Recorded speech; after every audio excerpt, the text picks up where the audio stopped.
What if I told you that one single moment in 2013 would forever change how the world saw Princess Beatrice of York?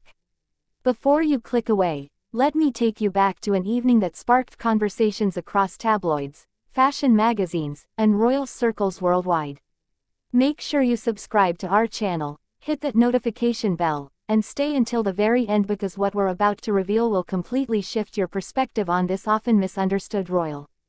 Drop a comment below telling us what you think about Princess Beatrice, and don't forget to share this video with anyone who loves royal history and untold stories.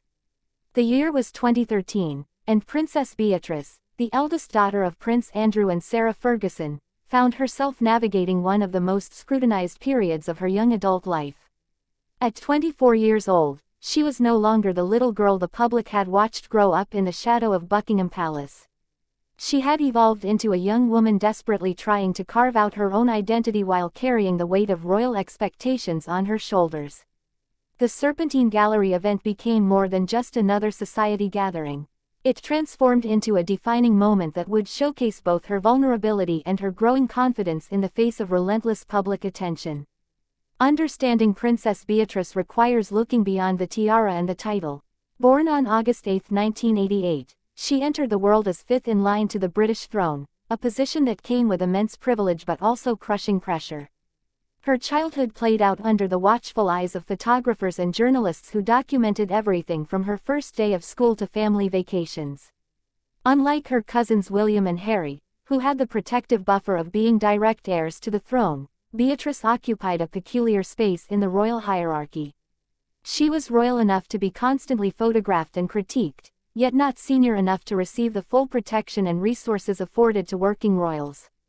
The early 2010s proved particularly challenging for the York family. Her father, Prince Andrew, faced increasing scrutiny over his business associations and lavish lifestyle. Her mother, Sarah Ferguson, had already been through years of tabloid scandals that had tarnished the family name. Beatrice and her younger sister Eugenie became collateral damage in a media landscape hungry for royal drama. Every outfit choice, every public appearance, every relationship became fodder for commentary that ranged from fashion critique to outright cruelty. By 2013, Beatrice had already experienced her fair share of fashion controversies. Who could forget the infamous fascinator she wore to William and Catherine's wedding in 2011? That quirky Philip Tracy creation, which resembled everything from a pretzel to a toilet seat depending on who you asked, became an internet sensation for all the wrong reasons. While some defended it as avant-garde fashion, others saw it as evidence that Beatrice lacked the innate style gene that seemed to flow so naturally through other members of the royal family. The hat was eventually auctioned for charity, raising over £80,000, but the damage to her fashion reputation had been done. Yet something shifted as Beatrice approached her mid-20s. She began making more thoughtful choices about her public image, carefully selecting events that aligned with her interests in technology, education, and the arts. The Serpentine Gallery represented exactly the kind of venue where she could demonstrate her cultural sophistication. Located in Kensington Gardens, the gallery had long been a favorite haunt of London's artistic elite, hosting summer parties that attracted everyone from contemporary artists to Hollywood celebrities.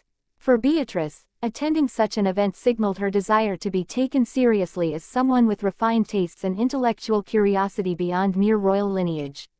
What many people don't realize is how deeply involved Beatrice had become in the art world by this point.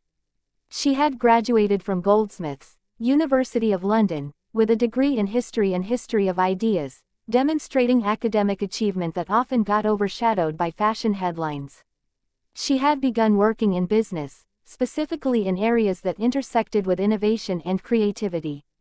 The Serpentine Gallery wasn't just a photo opportunity for her. It represented genuine interest in contemporary culture and a chance to network with individuals who valued substance over superficiality. The dynamics of being a modern princess in 2013 were complex in ways that previous generations never experienced.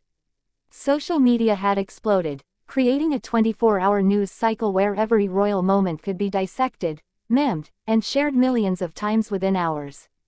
Beatrice lived in an era where one awkward photograph could define your public image for months. She couldn't simply exist as her cousins in previous generations had. She had to be perpetually camera-ready, perpetually conscious of how every gesture and expression would be interpreted by millions of strangers worldwide. What makes Beatrice's journey particularly compelling is her refusal to disappear despite the constant criticism. Many people in her position would have retreated entirely from public life, choosing to live quietly abroad or hiding behind private security. Instead, she continued showing up, continuing to support causes she believed in, continuing to represent her family even when it would have been easier to walk away. This resilience speaks to an inner strength that often gets overlooked when people focus solely on fashion choices or family drama. The Serpentine Gallery appearance in 2013 also came during a transitional period in the broader royal family. The Queen was in her late 80s, and conversations about the future of the monarchy were intensifying. There were discussions about streamlining the royal family, reducing the number of working royals who received public funding and official duties. For Beatrice and Eugenie, this created uncertainty about their future roles. Would they become working royals like their father? Would they need to forge entirely independent careers? These questions hung in the air as they navigated their 20s, trying to balance royal obligations with personal aspirations. Fashion and appearance have always carried disproportionate weight for royal women. While their male counterparts can show up in virtually the same suit to every event with minimal commentary, women face exhaustive analysis of every hemline, heel height, and hair choice. Beatrice experienced this double standard acutely. When Prince Harry showed up casually dressed to events, he was praised for being relatable and down-to-earth. When Beatrice made unconventional fashion choices, she was ridiculed as lacking taste or trying too hard. This gendered scrutiny affected how she approached public appearances, creating additional pressure to get everything exactly right. By attending cultural events like the Serpentine Gallery exhibition, Beatrice was also subtly reshaping public perception of what it meant to be a modern royal. She was demonstrating that royals could engage with contemporary culture, support living artists, and participate in intellectual discourse beyond ribbon-cutting ceremonies and charity galas. This was part of a broader evolution happening within the younger generation of royals who understood that relevance in the 21st century required more than simply being born into the right family. The relationships Beatrice cultivated during this period would prove valuable in shaping her future.